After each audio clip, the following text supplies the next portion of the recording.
Okay, so you did your research for the cruise, you booked your cruise. The next step is, and we'll talk about that in this video. Okay, so let's backtrack in this series. You did a research for your cruise, you went online and looked at different options, and then you booked your cruise. And the next step is to create an account on virginvoyages.com.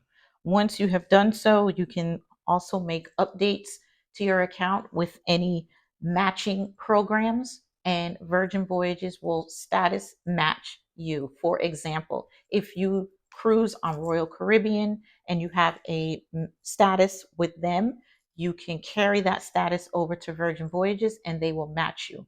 With that matching program, you will get Deep Blue Extras, which gives you $10 a day towards coffee. You get laundry service. There is a sale type of party where you get champagne. You also get premium Wi-Fi the entire cruise.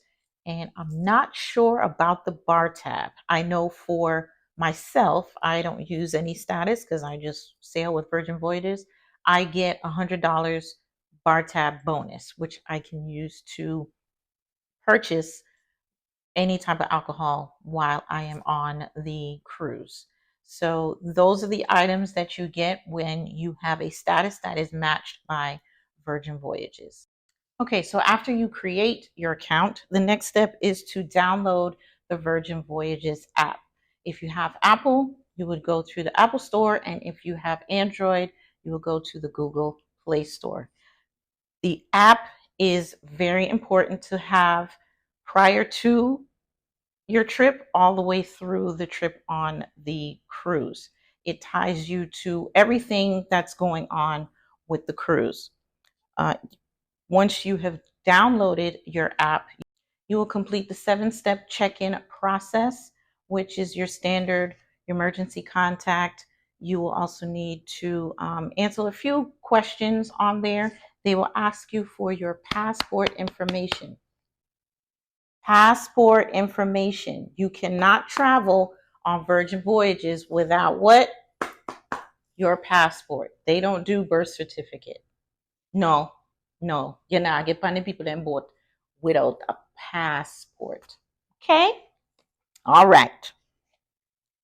Once you go through the steps, the last step is your embarkation time. It's very important once you book to go straight through the check-in process, because at that moment you can select the time that you want to go onto the ship. Me personally, I like to go on the ship early. My last cruise, I got on the ship at 1:30 p.m. and it was easy breezy. I didn't have to wait in any line because there were lines there for like 2:30, 3 o'clock, and so on. I was able to just walk right through, go through upstairs to customer service, security, and then onto the ship. It was easy, no pushing and shoving and all that stuff. It was smooth sailing. So again, it's important to, once you are complete with your check-in, the last step is step number 7, and that is when you select the time that you get on the ship.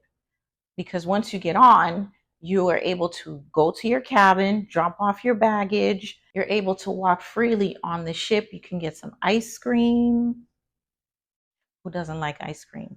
And just tour, just walk around and get yourself familiar with the ship. One thing I did forget to mention with embarkation day, the sooner you get on the ship, the sooner you can book those events that you can only book on the ship. For instance, your bar crawls, your events with any event that costs, the lotteria. I think it's like a Mexican bingo of some sort. Any games, any art that costs, the quicker you get on the ship, the quicker you can book those events. Because trust me, they sell out like that. Once you have downloaded your app, you can start going through the app, and I will show you what it looks like over here. It will give you a countdown of the days to your cruise. as well as the restaurants that are on board, shore things that are available for the different locations that you're sailing to. You can view,